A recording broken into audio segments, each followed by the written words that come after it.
So, some of you na nakikita ko dito, kung yung person mo cold na sa'yo, ikaw naman parang confident ka sa sarili mo.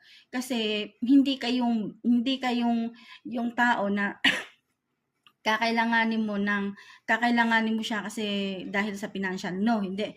Kasi nakikita ko dito na kaya niyong i-provide sa sarili ninyo yung financial o material na bagay. Kumbaga, isa lang siyang bonus sa inyo na kapareha ninyo sa inaasahan yung future. So, yun yung nakikita ko dito. Okay?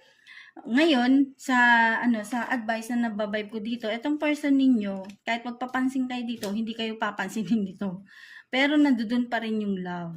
Okay? So, yung walang nagpapansinan, hindi kayo nagpapansinan, hindi kayo nag-uusap, tapos sinisiraan nyo siya, basta nagsisiraan kayong parehas. Ganun. Pero, deep inside, mahal nyo naman yung isa't isa. So, yun nakikita ko dito. Okay? So, sa outcome na nababibe ko dito, etong person ninyo, kumbaga, darating din naman yung araw na masosolve nyo rin yung problema ninyo. Pag-uusapan nyo rin naman yung situation ninyong dalawa. Okay? So, may nababibe ako dito na pag-uusapan ninyo to at darating yung araw na maghihilom din yung mga sugat sa inyo. At meron ako nababibe dito na communication, babalik yung dating yung pag-uusap, ganun. Ayan. So, yun lang po. Maraming salamat. Thank you and God bless.